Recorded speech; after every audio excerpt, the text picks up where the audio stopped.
there. I decided to be brave and turn the camera on. What you see here is the beginning of, I hope, my Christmas card to one of my dear friends in Ohio. And it is a poinsettia, however you like to say it. And I'm going to try to put another one up here. I'll have to see about the proper positioning. So, and because I'm super duper slow at doing this, I have to, well, let me explain what I have here first. This is Arches watercolor paper. It's 140-pound cold pressed watercolor paper. I find it's the best that, it's just really good paper. It's very forgiving, and what I've done is I put a really light wash of yellow. The color might be washing out with my camera here. A really light wash of yellow. There you can see it in the background, all over the whole area where I'm doing the poinsettia. Take those down a little bit, maybe that'll help, I don't know. And then I did my leaves. I did a real pale wash of a kind of a pink color, and I did the first 5, 1, 2, 3, 4, 5, the first 5 leaves with a wash of that. While they were still fairly wet, I did drop in a little bit of yellow. I've watched several people on YouTube doing different variations of the poinsettia, and so I decided, you know, I'd kind of take what I compiled from those folks and just, you know, put it all together. This is my board, my watercolor board. Anyway, I don't actually have it taped down to the board. I'm using the only watercolors that I have at the moment, and they are De La Rowney watercolor set over here. You can see them in my palette. And then this little set of semi-moist, I think is Jack Richardson is the name of those, and I do really like those. They work very well. Excuse me. Okay, so because I'm very slow, and I have done 3 of them already, but because I'm very slow, even the arches tends to get dry on me before I can accomplish what I want to accomplish. So what I'm doing here is I'm re-wetting this petal so that I can get the bleeds that I want with the color that I'm going to drop in. And you have to have a wet surface in order to do that. So I'm re-wetting this petal, and then I'm going to take the color that I want to bleed in to it, and I'm just going to drop it in like so. And I hope you can see what I'm doing here. Oh, I don't have it really up close and personal, but it looks like something's in my paint, which does not surprise me. And you can see how it just bleeds and blossoms out whenever it's wet. And you drop it in when it's wet. You can only get that effect when you do that wet on wet. And if you're quick and you do your light wash in the background, and you want to do drop in your color, you can do it right away. But I'm not quick, so I mine, like I said, tend to get dry before I can even do that. So then I have to re-wet. So I'm just going to let that one go ahead and do its thing and bleed. I hope you can see. I'm going to try to bring you in just a little bit closer, maybe.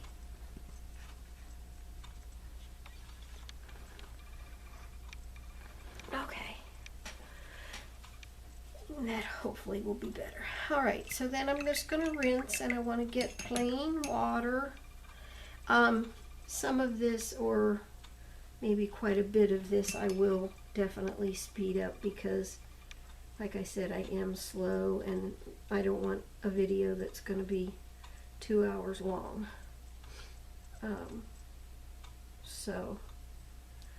Okay, so you just take plain water, and you don't want a puddle. Now I'm mopping some of it back up just a little bit because I don't want a puddle, but I do want enough that when I drop this in, it's going to move.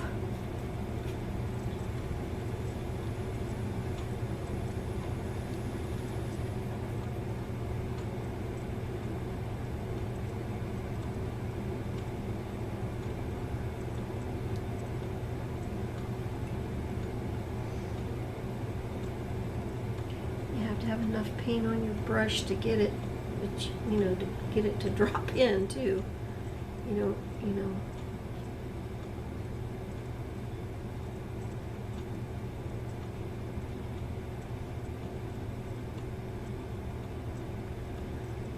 And then if you have kind of jaggy edges or whatever, you can always go around and clean those up.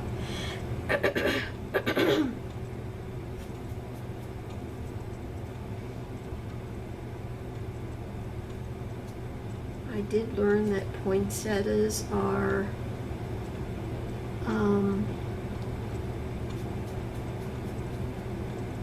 different variations of leaves. These actually aren't petals, they are leaves. So that was pretty cool to learn that.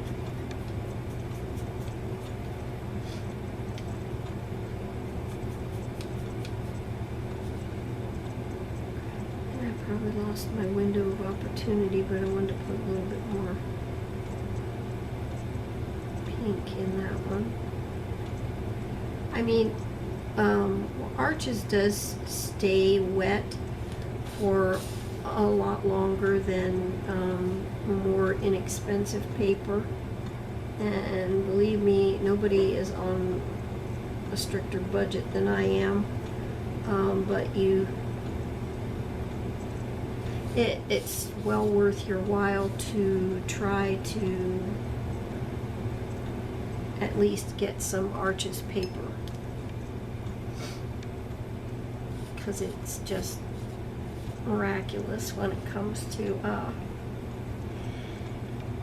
so because I don't want any bleeding right now, these are dry over here, or almost dry, because I don't want any more bleeding into like these other areas. I'm gonna put my little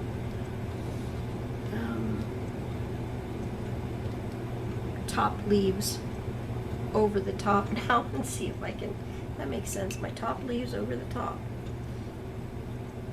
I'm going to put them on in areas where I'm sure that they're not going to bleed. Now I'm mixing over here, and I want to try to get an even darker shade of the pinky red that I have there. So I'm going to try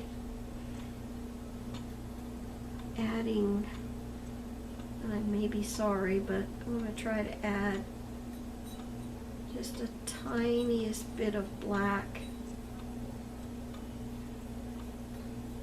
and see if I can get a darker red.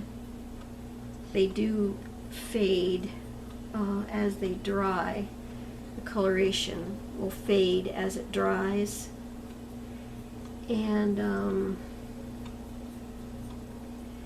that may be because of my paints, because I don't have super duper great paints. I want to try to get some Daniel Smith, because it looks dark enough over here on my palette. Let me bring that over.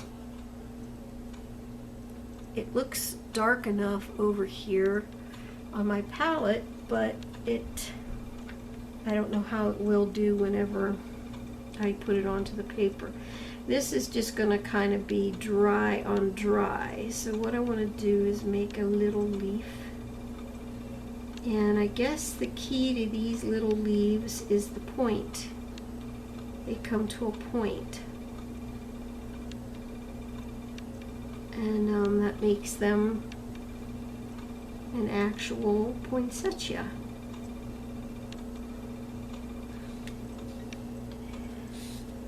And that one's a little bit wet yet. I'm going to go this way.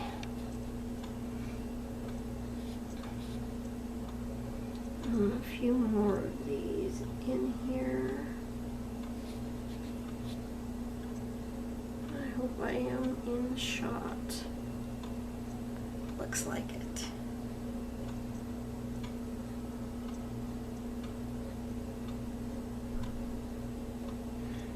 And then in the middle, there are some little yellow type berry sort of looking little things. Gosh, I'm a great botanist, aren't I? Wow. Really know the names of my plants and all the parts and everything. I don't want quite as much space. So, let's see here. Uh-oh. That one's still kind of wet. Let's see what happens.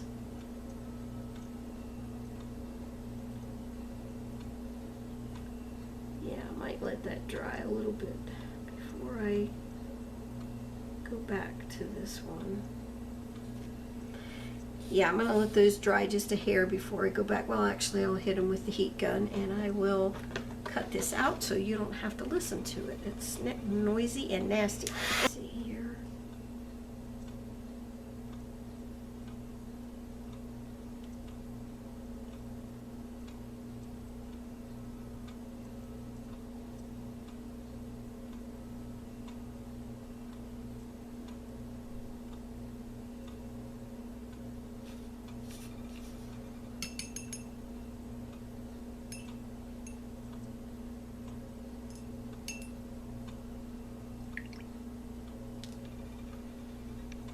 Some water out of my brush and get a little bit thicker paint over here.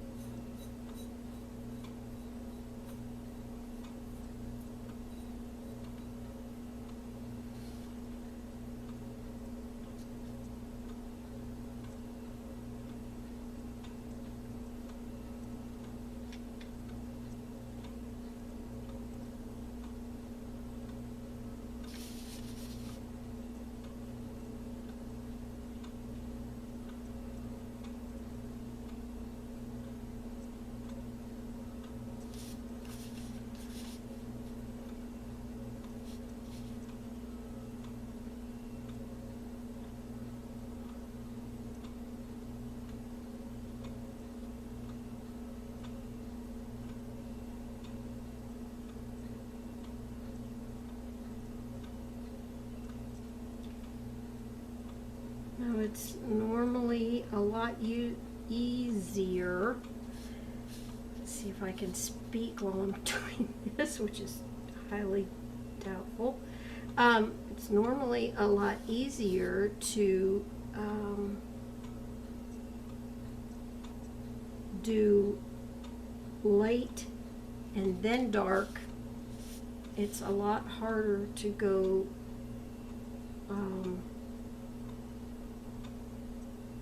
dark and then light, or yes, go light and then add your darker shades.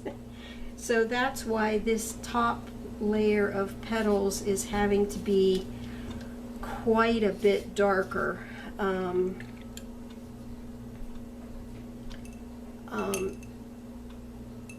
But you know, I have seen poinsettias that are, you know, really kind of almost a burgundy shade, which are so pretty actually. I'm going to see if I can't add a little bit of pink to these longer ones. And I didn't wet, and I should have. Now I'm going to get what they call a bloom. And that is where it makes an edge. It makes like an edge mark when it dries, or as it dries. And I mean, it can be pretty. I mean, I've liked it on some things and some things not. I'll show you exactly what I mean here in about 2 seconds. This one I did remember to wet it a little bit first, because like I said, I'm so slow and everything dries on me. So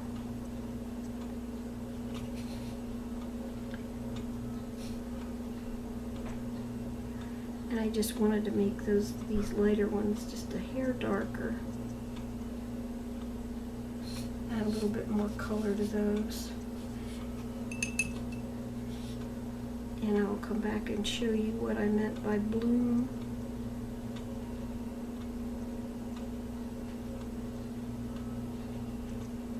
I'm pretty sure that's what this is called when this does this.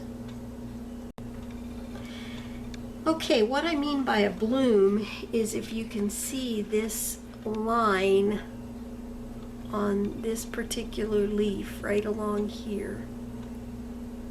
It is like a line of demarcation almost. When it dries, it will do that if you aren't doing wet on wet. You can kind of blend it out a bit, which I'm doing now, and sort of remove it, but if you remember to re-wet, you're good to go. All right, this one and this one need more of a real bright rosy colored pink.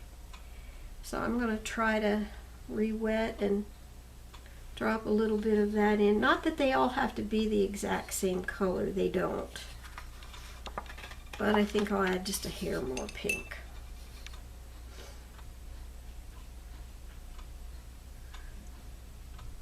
And I don't know, guys, this might end up in the bin.